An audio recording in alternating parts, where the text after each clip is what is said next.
The millionaire's pen hovered over the leather notebook as he stared at her with an intensity that made Tessa's breath catch, waiting for her answer about something as simple as how her family celebrated birthdays. Tessa Flynn had been working at the Botanical Gardens Education Center for 3 years, teaching children about native plants and sustainable growing practices. The pay was modest, but she loved watching kids get excited about dirt and seeds. She had never expected that her routine corporate tour would lead to this moment.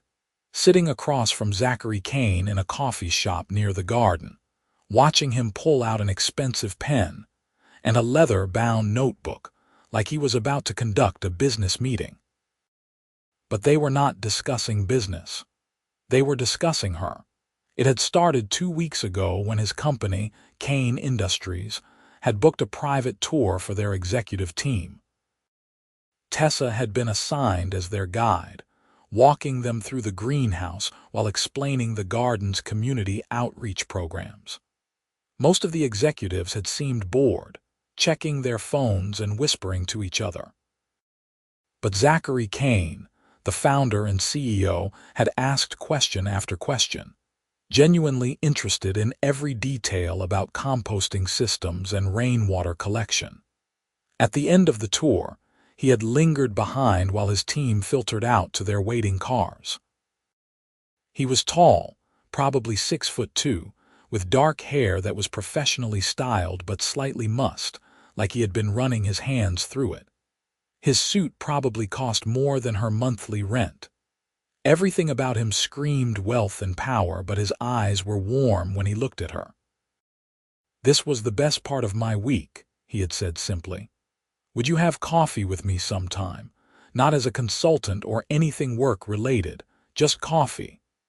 Tessa had been so surprised she had almost said no out of reflex. Men like him did not ask women like her out for coffee. But something in his expression had been hopeful, almost nervous, and she found herself saying yes before she could overthink it. That first coffee had turned into a 2-hour conversation where they talked about everything except his money or her lack of it. He had asked about her work, her family, her childhood. When she asked about his background, he had been honest but not boastful. He had started his company at 24, turning a small manufacturing operation into a major supplier of eco-friendly building materials. Now, at 32, he was worth millions and still expanding. "But that is just what I do for work," he had said, leaning forward with his elbows on the table. "I want to know about you." They had exchanged numbers. He had texted her that same evening, asking if she wanted to have dinner the next week. Then lunch 3 days later. Then a walk through a different park on Saturday morning where they had bought terrible hot dogs from a street vendor and laughed about how neither of them could finish them. Now, on their 5th official outing together, they were back at the same coffee shop where it had all started. Tessa had mentioned something about her upcoming birthday, and Zachary had immediately pulled out his notebook. "Wait, what are you doing?" she had asked, laughing. "Taking notes," he said seriously. "Your birthday is in 3 weeks. I want to do something special, but I need to know what that means for you." "You do not need to do anything," Tessa protested. "I want to, so tell me. What do you usually do?" That was when she had accidentally mentioned that her family always made a big deal about birthdays, but in a very specific way. And that was when Zachary had asked what they did, exactly. And that was when the words had tumbled out before she could stop them. "Well, my parents always make a treasure hunt. They started when I was little, hiding clues around the house that led to my present. As I got older, the clues got harder and the hunt got bigger. Last year, my dad hid clues all over town. It took me 6 hours to find the final present." "That sounds amazing," Zachary said, writing quickly. "It is pretty childish," Tessa admitted, feeling her cheeks heat. "But we have always done it. When it is someone's birthday in my family, we do not just hand them a gift. We make them work for it, but in a fun way. It is about the experience, not just the thing. What do you mean by experience? Like my brother's last birthday, my mom made a video scavenger hunt. He had to go to all these places that were meaningful to him and film himself there, answering questions about memories. The final location was the pizza place where he had his first date with his wife. She was waiting there with his present. Zachary was writing everything down with complete focus. "What else? You are really taking notes on this?" Tessa asked, amused and slightly embarrassed. "Yes." "What else does your family do for birthdays?" "We do not do expensive gifts," she said. "We do not do that in my family." He looked up from his notebook. "What do you mean?" "I mean, we do not spend a lot of money. That is not what it is about. The treasure hunt, the experience, the time someone puts into making it special, that matters more than the price tag. My dad is a retired postal worker and my mom is a school librarian. We never had a lot of extra money growing up, so we made traditions that were about creativity and effort instead." "What do they do instead?" Zachary asked, pen poised. His expression was completely genuine, no judgment, just curiosity. Tessa felt something shift in her chest. Most people, when they heard about her family's modest background, either pitied her or dismissed her. Zachary looked at her like she was sharing something precious. "They make things personal," she said softly. "Like, for my 25th birthday, my mom painted me a portrait of our old family dog who had passed away. She spent months on it, working from old photographs. It was not expensive, but I cried when I saw it. And my dad wrote me a letter, telling me about the day I was born and what he had felt holding me for the first time. Those gifts meant everything." Zachary was writing it all down. Personal, thoughtful, experiential, time over money, handmade when possible, treasure hunts, letters, paintings. "What else? Why are you writing all this down?" she asked again. He met her eyes. "Because I want to understand what matters to you. I want to do this right." "Do what right? Your birthday? This?" He gestured between them. "Whatever this is that is happening between us." Tessa's heart was pounding. They had not defined what they were doing. 5 dates or meetings or whatever these were. She had been trying not to think about it too hard because the reality was daunting. He was a millionaire CEO. She taught kids about worms and compost. This could not possibly go anywhere real, but the way he was looking at her right now made her want to believe otherwise. "You do not have to do anything special," she said quietly. "I know I do not have to. I want to. Tell me more. What else does your family do?" So she told him.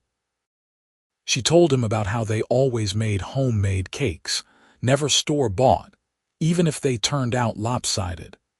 She told him about how they sang happy birthday at the top of their lungs, embarrassingly loud, wherever they were. She told him about the birthday person getting to pick all the meals for the day, and everyone else had to go along with it, even if that meant pancakes for dinner. Zachary wrote it all down like he was documenting something important for work. When she finally ran out of things to say, he read back through his notes, nodding to himself.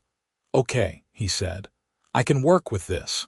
Work with it for your birthday. I am going to plan something."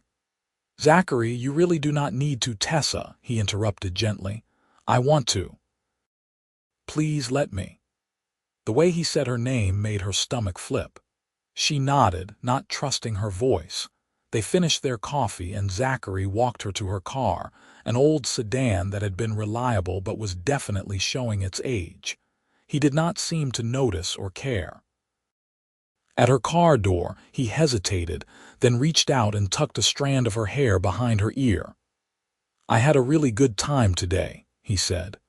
"We just had coffee and I talked about birthday traditions for an hour," Tessa said, laughing. "That could not have been that interesting."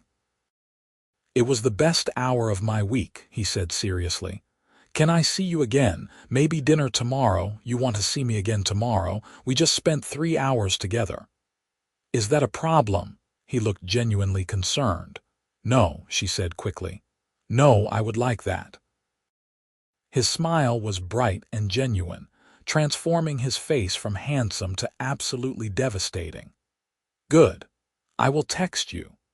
He waited until she was in her car with the engine running before he walked to his own vehicle, a sleek black car that probably cost more than she made in 2 years. Tessa drove home in a daze, replaying the entire afternoon in her mind. Her apartment was small but cozy, filled with plants and books. She had 2 roommates, both fellow garden employees, who were sitting in the living room when she walked in. How was the date with the millionaire? Her roommate Jenna asked immediately. It was not a date, we just had coffee. That is the 5th time you have had coffee with him, her other roommate Marcus pointed out. At some point that becomes dating. Tessa collapsed onto the couch between them. He took notes. Notes on what? Jenna asked. On my family's birthday traditions. He pulled out this fancy notebook and wrote everything down because he wants to plan something for my birthday. That is either really sweet or really weird, Marcus said. I think it is sweet, Jenna said. He is clearly into you. He is a millionaire CEO, Tessa said. I teach kids about plants. This cannot possibly work long term. Why not? Marcus asked. You are smart, you are kind, you are passionate about what you do. Why would he not be into you? Because we are from completely different worlds. So, maybe he likes your world better than his, Jenna suggested. Tessa wanted to believe that. She wanted to believe that the connection she felt was real, that the way he looked at her meant something.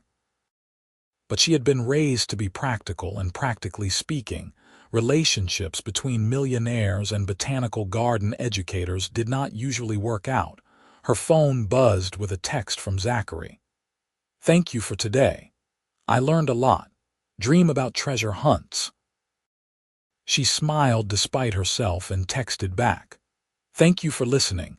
Dream about quarterly reports or whatever millionaires dream about. His response came quickly. I will probably dream about you instead. Tessa stared at her phone, her heart racing. Jenna and Marcus were both looking at her expectantly. Okay, she admitted.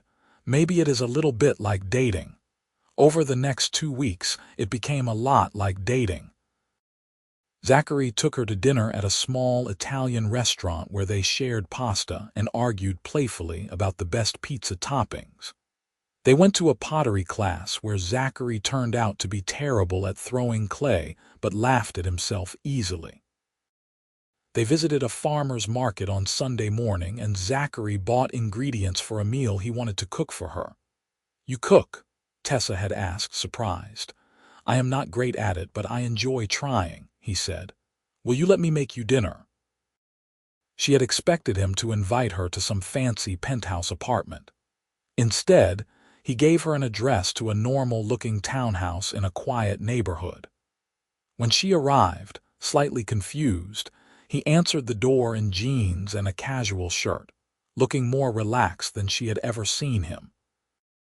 This is your place? She asked, looking around. It was nice but not ostentatious. Comfortable furniture, bookshelves, a kitchen that looked actually used. I have an apartment downtown that is closer to the office, he said, but I hate it. Too much glass and steel. This is where I actually live when I can. It feels like a home. He cooked chicken piccata, following a recipe on his phone with endearing concentration. It turned out slightly over-seasoned, but Tessa ate every bite because watching him cook for her was more meaningful than the meal itself. After dinner, they sat on his couch, talking until late. He told her about starting his business, about the failures and setbacks, about the loneliness of being in charge. She told him about her childhood, about her parents, about her brother and his wife and their baby daughter. You are close with your family, he observed. Very. Are you not close with yours? His expression shuddered slightly. My parents divorced when I was young. They were both more interested in fighting each other than in raising me. I do not talk to either of them much now. They mostly reach out when they want money. That must be hard, Tessa said softly. It is what it is. I made my peace with it a long time ago. He looked at her. But hearing you talk about your family, it makes me realize what I missed. The traditions, the closeness, the way they celebrate each other, that is special. It is normal, Tessa said. It is not, trust me. What you have with your family is rare. They sat in comfortable silence for a moment, then Zachary said, "Your birthday is in 5 days." "I know. I have been planning something. I hope you will like it." "I am sure I will," Tessa said. "Though honestly, you did not have to do anything special." "I wanted to," he said simply. He reached over and took her hand, lacing their fingers together. "Tessa, I need to tell you something." Her heart jumped. "Okay. I know we have not really defined what this is, and maybe it is too soon, but I need you to know that I am serious about this. About you. I am not just casually dating you because I am bored or because you are different from the people in my usual circles. I am here because you make me laugh, because you are passionate and kind, because you see the world in a way that makes me want to be better. I like you. A lot." Tessa felt tears prick her eyes. "I like you too, a lot, but I am scared." "Of what?" "Of this not working. Of us being too different. Of you realizing that I do not fit into your life." Zachary squeezed her hand. "You fit perfectly into my life. And I know we are different in some ways, but that is not a bad thing. I do not want someone who fits into the mold of what people expect. I want you. Even though I drive a 15-year-old car and live with roommates and cannot afford fancy restaurants. I do not care about any of that. Do you care that I have money?" "No," Tessa said honestly. "I mean, it is intimidating sometimes, but it is not why I like you. I like you because you asked a million questions about worm composting, and you took notes on birthday traditions, and you laughed at yourself when your pottery bowl collapsed." He smiled. "Then we are okay. We are more than okay." He leaned in slowly, giving her time to pull away if she wanted. She did not want to. When his lips met hers, it felt like the most natural thing in the world. The kiss was gentle and sweet and full of promise. When they pulled apart, Zachary rested his forehead against hers. "Best birthday planning ever," he murmured. "My birthday is in 5 days," she reminded him. "I know, and I have a plan. Be ready at 9 in the morning, wear comfortable clothes and walking shoes." "That is all the information I get. That is all you need. Trust me." She did trust him, she realized. Despite the short time they had known each other, despite their different backgrounds, she trusted him completely. On the morning of her birthday, Tessa woke to a text from Zachary. "Happy birthday. Look on your doorstep." She padded to the front door in her pajamas and opened it to find a small envelope with her name on it. Inside was a hand-drawn map and a note in Zachary's handwriting. "Your treasure hunt begins now. Follow the map to your first location. There will be a blue ribbon tied to a fence. Behind it, you will find your next clue. P.S. I am following at a distance to make sure you do not get lost. P.P.S. I am terrible at drawing maps, so call me if you need help." Tessa laughed, her heart swelling. He had listened. He had understood what mattered to her, and he had created his own version of her family tradition. The map led her to the coffee shop where they had first had coffee. Sure enough, there was a blue ribbon tied to the fence outside. Behind it was another envelope with a clue. "This is where I first learned that you take your coffee with too much sugar and that you are allergic to cats but want one anyway. Next, go to where we destroyed perfectly good clay and laughed about it. The pottery studio." Tessa drove there, excitement building. At the studio, she found another ribbon and another clue that led her to the farmer's market. Then to the Italian restaurant. Then to the Botanical Gardens Education Center where she worked. At each location, there was a small gift. Not expensive things, but thoughtful ones. A packet of rare seeds from the Botanical Gardens collection. A small leather journal from the bookstore near the restaurant. A framed photograph of the two of them from the pottery class that she had not even known existed. The final clue at the garden read, "Go to where I first made you dinner and burn the chicken slightly. Your final surprise is waiting." Tessa drove to Zachary's townhouse, her face hurting from smiling. When she arrived, the front door was open, and there was a trail of blue ribbons leading inside. She followed them through the house to the backyard, which she had not seen before. When she stepped outside, she gasped. The backyard had been transformed. String lights hung everywhere, even though it was still morning and they were not on. There was a table set for two with a homemade-looking cake in the center, slightly lopsided just like her family always made.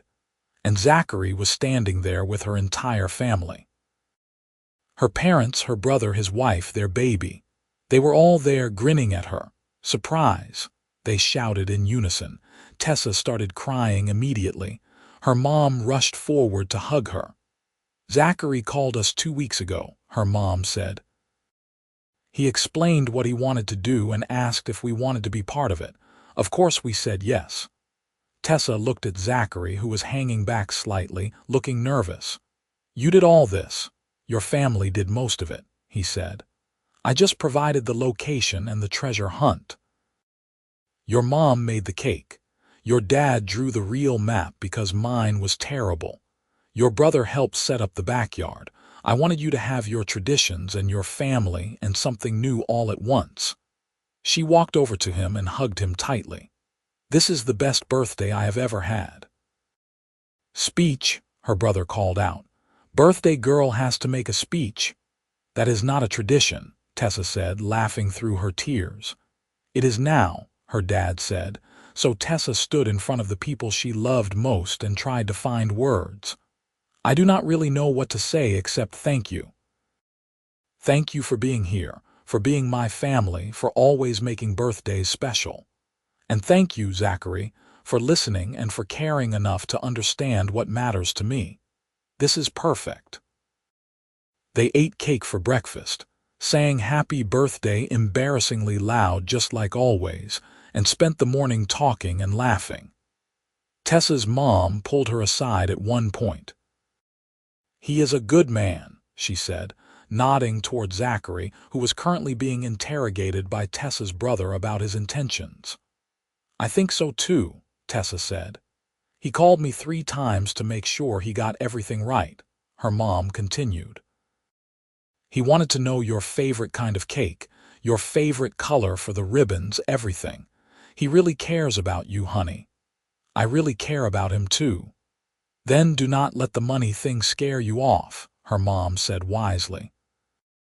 "I can see it in your eyes that you are worried about the differences between you.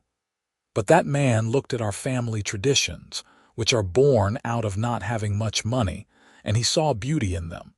He did not try to show you up with something expensive. He honored what matters to you. That is what is important." Her mom was right. Zachary had not tried to buy her affection or impress her with wealth. He had taken her family's traditions, born from necessity and creativity, and he had respected them enough to replicate them in his own way. Later, after her family had left, Tessa and Zachary cleaned up together. "Did I do okay?" he asked as they collected paper plates. "You did more than okay. This was perfect. Though I have to ask, how did you convince my family to drive all the way here on a weekday morning?" "I may have paid for their gas and taken care of your brother's time off work," Zachary admitted. "But that was logistics, not trying to buy their cooperation. They wanted to come. You paid for my brother's lost wages. He was worried about taking a weekday off. I did not want him to miss your birthday because of money. Is that okay? I know you said your family does not do expensive things, but I was not trying to show off. I just wanted everyone to be here." Tessa set down the plates she was holding and turned to face him. "It is more than okay, thank you. For all of it." "I have one more thing," Zachary said. "It is not part of the treasure hunt, just from me." He pulled out a small box, and Tessa's heart jumped before she realized it was too big to be a ring box. Inside was a delicate silver bracelet with a single charm, a tiny botanical garden greenhouse. "It is not expensive," Zachary said quickly. "I mean, it is real silver, but I did not go overboard. I just wanted you to have something that represents where we met, where this all started. And I thought about making it myself, but I am not good with my hands like that, so I had it custom made, which maybe counts as handmade. I'm not sure if I got the balance right between personal," and Tessa kissed him, cutting off his nervous rambling. When she pulled back, she said, "It is perfect. You are perfect. This whole day is perfect." "Yeah," he looked relieved. "Yeah, help me put it on." He fastened the bracelet around her wrist with careful fingers. Tessa admired it, then admired him. "I am falling for you," she said softly. "I think I have been falling for you since you asked your 100th question about compost tea." Zachary laughed, a bright, joyful sound. "I have been falling for you since you explained the symbiotic relationship between fungi and tree roots with so much passion that I forgot I was supposed to be in a budget meeting 20 minutes later. You were late because of me. I did not care. I would have stayed in that greenhouse all day listening to you talk." They stood in his backyard, holding each other, and Tessa felt something settle in her chest. This was real. This could work. Over the next few months, they fell deeper into each other's lives. Tessa met Zachary's business partner and his assistant, both of whom seemed shocked that their usually serious boss was so relaxed and happy. Zachary came to the Botanical Gardens fundraising gala as Tessa's date, and he ended up donating a significant sum to their education programs. "You do not have to do that because of me," Tessa had said. "I am not doing it because of you. I am doing it because it is a good cause and because I have money to give. Is that okay?" She had to learn to let him be generous without feeling like it was charity or showing off. He had money, and he wanted to use it to support things he cared about. She was teaching him about her world, and he was showing her that wealth did not have to be a barrier between them. They had their first real fight 3 months into dating. Zachary wanted to take her on vacation to Italy, and Tessa had refused because she could not afford to take that much time off work or pay for the trip. "I would pay for it," Zachary had said, frustrated. "That is not a problem." "It is a problem for me," Tessa had shot back. "I do not want to be the girl who dates a rich guy and lets him pay for everything. You are not letting me pay for everything. You insist on splitting the bill half the time even though I know it strains your budget, which drives me crazy because I have plenty of money and it does not matter to me." "It matters to me." They had stared at each other, both upset. Then Zachary had taken a breath. "I am sorry," he said. "I am not trying to make you uncomfortable. I just want to share experiences with you, and sometimes those experiences cost money. But I understand that it feels unequal. Can we find a compromise?" They had talked for hours, working through it. The compromise was that Tessa would let Zachary pay for bigger things like trips, but she would contribute in other ways.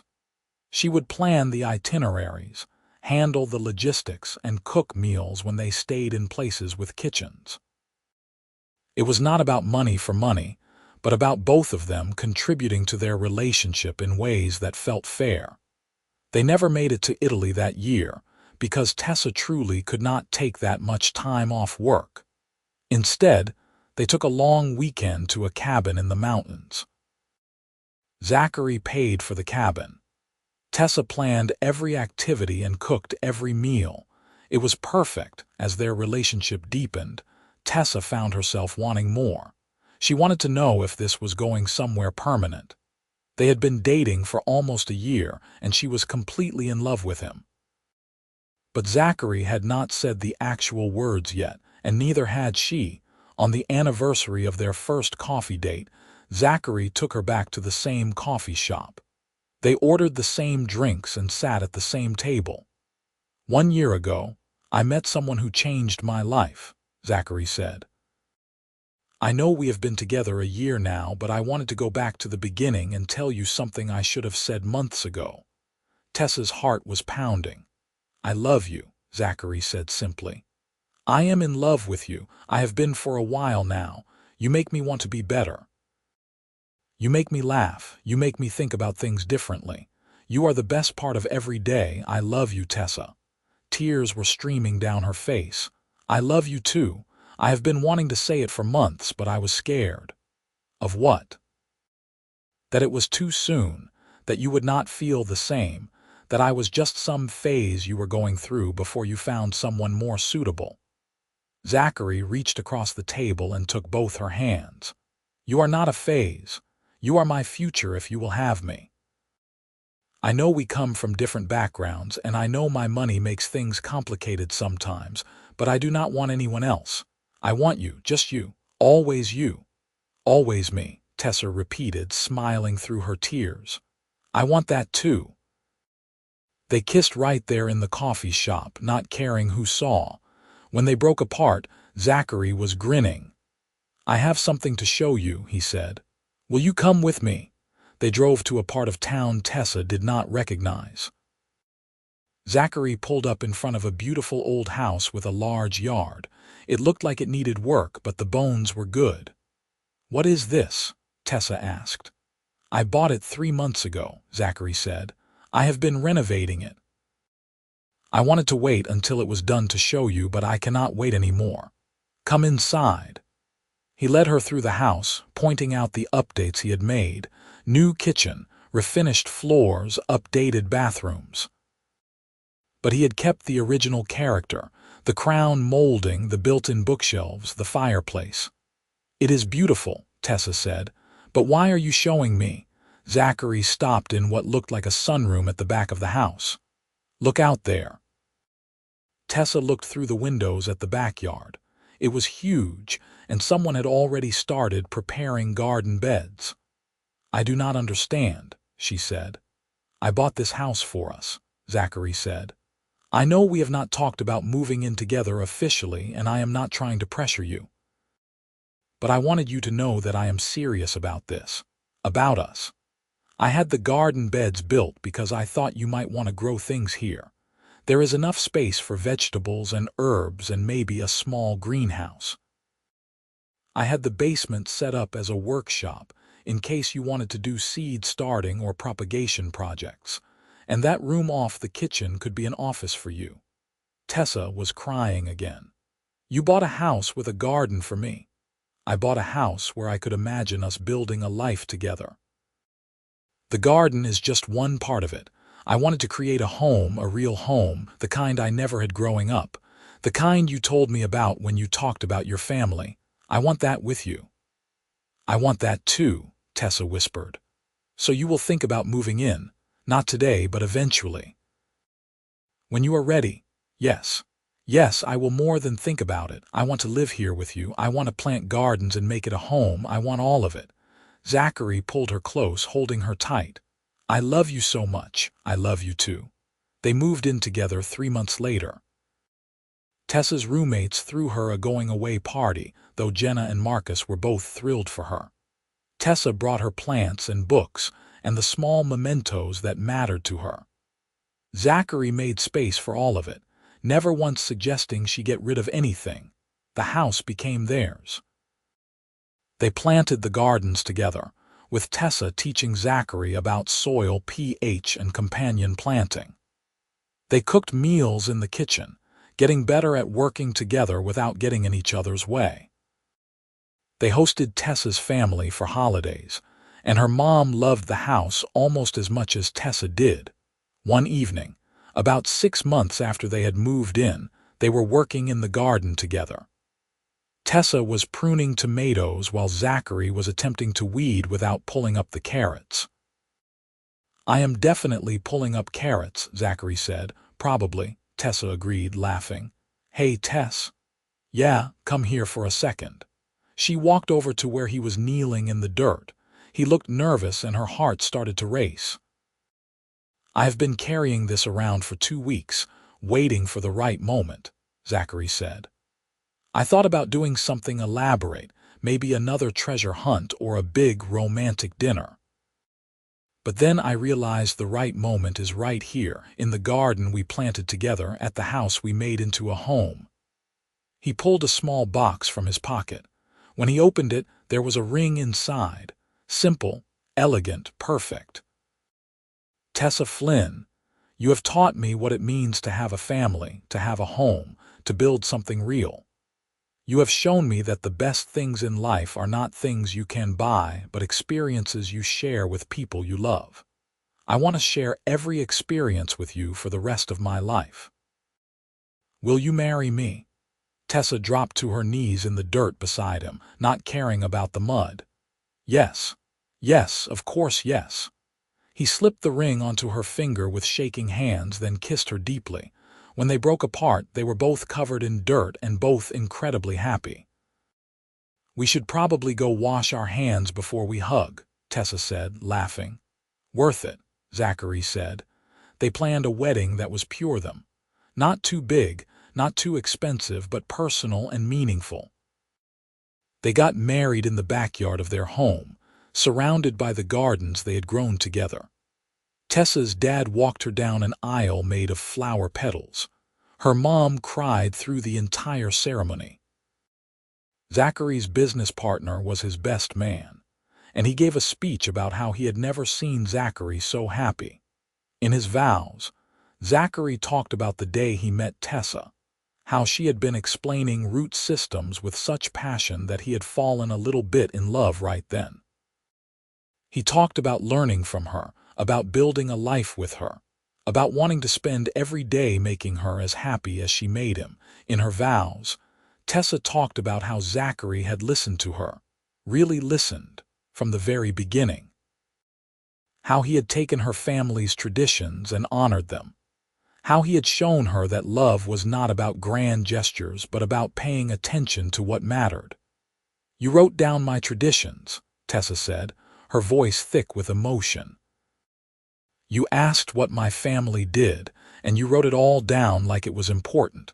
Because to you, it was important because it was important to me.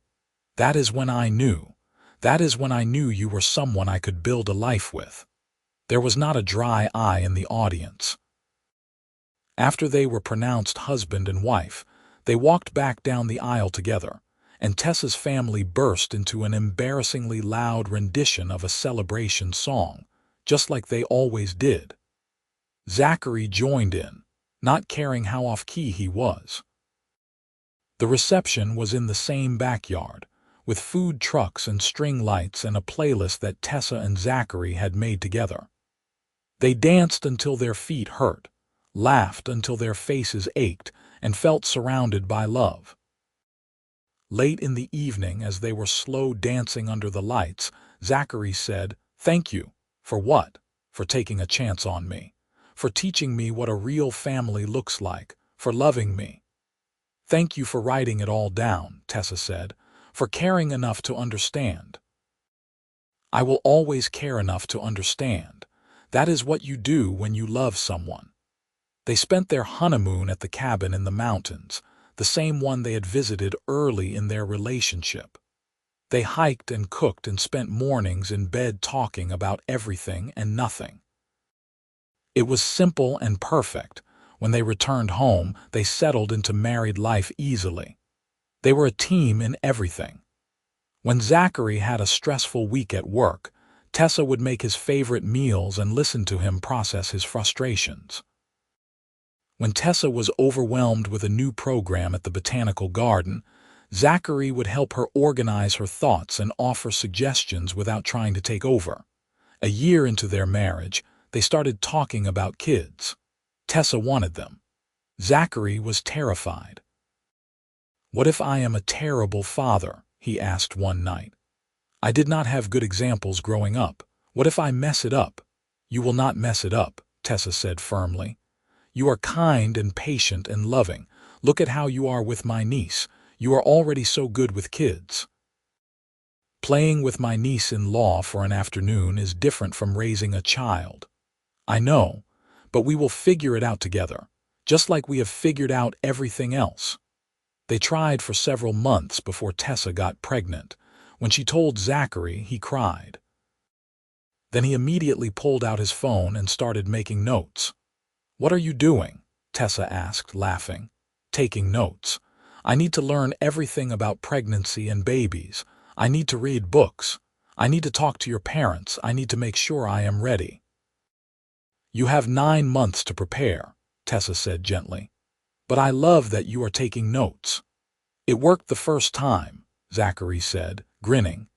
He attacked preparing for fatherhood the same way he had approached learning about Tessa's family, with complete focus and genuine desire to understand. He read every book Tessa's mom recommended. He went to every doctor's appointment. He took a birthing class and was the most attentive student there. When Tessa went into labor, Zachary was calm and supportive, coaching her through contractions and advocating for her with the medical staff. Their daughter, Rose, was born on a sunny morning in May, and when the nurse placed her in Zachary's arms, he looked at Tessa with tears streaming down his face. "She is perfect," he whispered. "She is ours," Tessa said. Zachary was a devoted father from day one. He changed diapers without complaint, learned to function on minimal sleep, and walked Rose around the house at 3 in the morning when she would not settle. He was patient and gentle and completely in love. On Rose's first birthday, Zachary set up a treasure hunt. It was simple, just a few clues hidden around the house, leading to a present he and Tessa had chosen together. Rose was too young to actually do the hunt, so Zachary carried her from clue to clue, reading them out loud. "We do not do expensive gifts in this family," Zachary told Rose seriously. "We do treasure hunts and homemade cakes and putting thought into making the day special. Your mama taught me that. That is what we are going to teach you." Tessa watched from the doorway, her heart so full she thought it might burst. This was her family. This was her life. A man who had taken notes on her traditions and made them his own. A daughter who would grow up knowing she was loved not because of things they bought her, but because of the time and thought they put into celebrating her. That evening, after Rose was in bed, Tessa and Zachary sat in their living room, exhausted but happy. "We did good today," Zachary said. "We did, though that cake was even more lopsided than usual.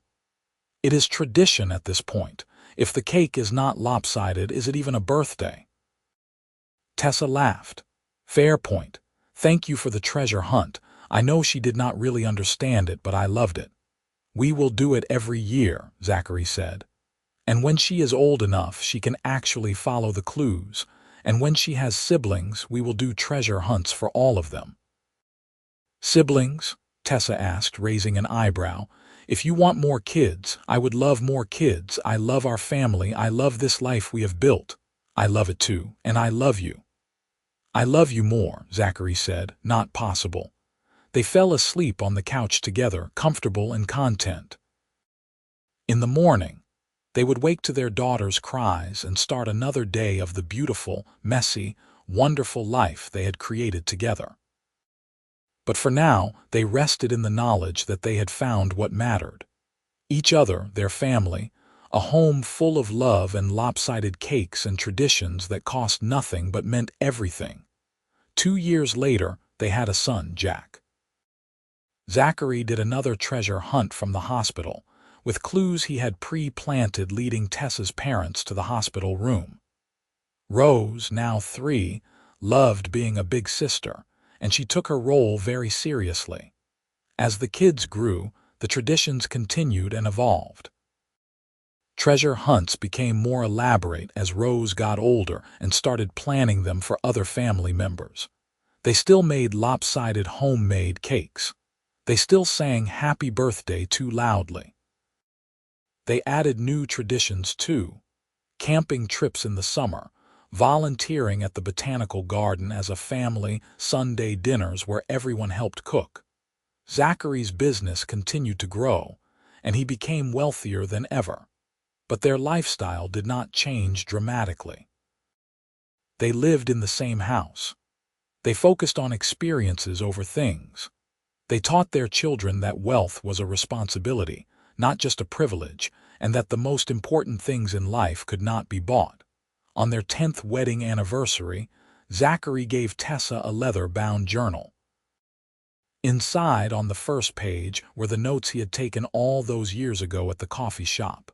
Treasure hunts, personal gifts, time over money, letters, paintings, homemade cakes, embarrassingly loud singing.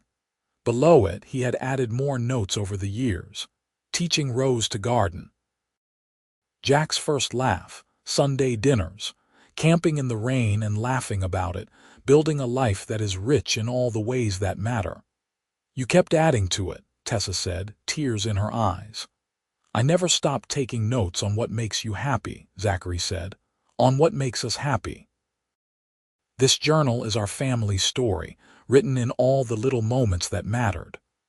"I love you," Tessa said. "I loved you when you first pulled out a notebook to take notes on birthday traditions, and I love you even more now." "Best decision I ever made, writing it all down," Zachary said.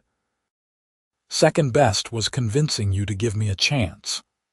They kissed, surrounded by the life they had built, the family they had created, the love they had nurtured. It was not a fairy tale. It was better. It was real. Years later, when Rose was planning her own wedding, she asked her parents how they had made their marriage work so well. "Your dad took notes," Tessa said. Zachary laughed. "I paid attention to what mattered to your mom. I learned her language, her traditions, what made her feel loved. And she taught me what a real family looks like. We figured it out together," Tessa added. "We built something new that honored where we each came from. That is what love is: paying attention, learning each other, building together." Rose hugged them both. "I want what you two have." "Then find someone who will write it down," Zachary said. "Find someone who cares enough to learn what matters to you and who will honor it. And find someone you are willing to learn from," Tessa added. "Someone who expands your world instead of shrinking it." Rose went off to plan her wedding, and Tessa and Zachary stood together in the house they had made a home, watching their children grow into adults, grateful for every moment that had led them here. On quiet evenings, Zachary still pulled out that leather journal and added notes. About grandchildren when they came, about new traditions they started, about the ways their love continued to grow and deepen, still taking notes. Tessa would tease. "Always," Zachary would reply. "Some things are worth writing down," and that was their story. Not about a millionaire and the woman who taught him about family, though it was that too. Not about different worlds colliding and finding common ground, though that was part of it. It was about someone who cared enough to listen, to learn, to write it down. About someone who saw value not in price tags, but in traditions born from love and creativity. About building something real and lasting, one lopsided cake and treasure hunt at a time. It was about love in its truest form, paying attention, showing up, writing it all down so you never forgot what mattered. And what mattered was each other, every single day, in all the ways big and small that made a life worth living.